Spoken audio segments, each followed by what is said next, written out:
So now that the cold weather has settled in, my floating floor is floating.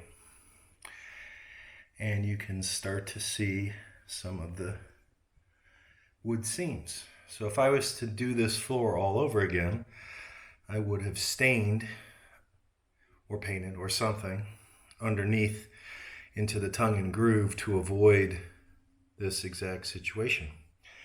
And I'm not a professional floor installer, so live and learn. But now I've thought of some creative ways of addressing this, and I dabbled with a few ideas, and this is the one I'm going to go with. So I have my airbrush, my eBay airbrush, my tank, air tank, and some Home Depot sample paint that I tried to color match as close to this as possible when it's actually in the seam. So we're going to test it out on this strip right here. So back in a few. The news is it sprayed. The bad news is the spray isn't fine enough. So it's like laying on top. So what I'm going to do is use some compressed air and force it into the groove. See if that. I have upped my airbrush game. So I had experimented with, as you saw in the previous videos, trying to fill in these really thin lines, some of them a little thicker than others because of the colder weather and the compression of the floating floor, the separation. And at first I had a little tester's airbrush and I tried that. I tried painting and it was just too messy and too wasteful. And I liked the idea of the tester airbrush, and then I had one of my old airbrushes from years ago that I tried and hooked up to my red tank, and that was just a disaster. So I ordered a cheapy eBay airbrush, and that did great, and I was using the red tank. I would fill the red tank with air from my compressor in the garage. Then I would bring it up. Well, that only lasted like 10 minutes as I was learning to do what I was learning to do. Decided there's got to be a better way, and looked online and found this little, what I'll call a little gem. It's actually turned on right now, and it only activates when you are pushing the button to paint. So it came with 3 different types of airbrushes, and I wanted to try this one as a trial, and I've been experimenting with that this morning. So I'm going to show you the method that I have found that is the least wasteful and most successful. I'll try and do this holding the camera close, because if I put it on the tripod, I found it's just too far away. So the idea behind this type of brush, 2-stage brush, where forward is just air, and you can hear the machine come on. It's actually very quiet. And then as you pull your finger back, throttle back, and push down, that controls the flow. But ideally, you want to thin as flow as possible, and I found that's just too hard to do. So my method of doing this is, you can call it messy. Let me make sure I'm centered. Is to spray the area in question.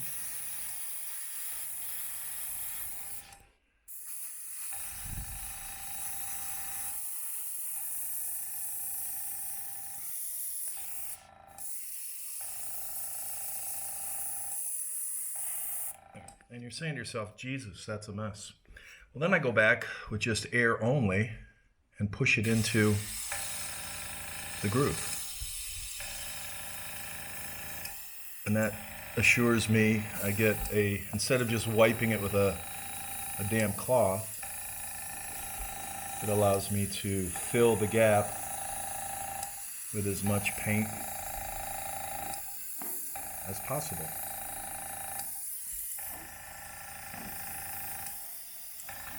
And the beauty of this machine, this little compressor, is I've got unlimited air on demand, whereas before, with the red can of limited air, I would be running out way too quickly, so I just didn't have the flexibility that this solution offers me.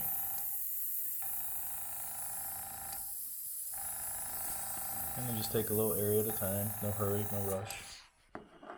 Go back over as much as I want.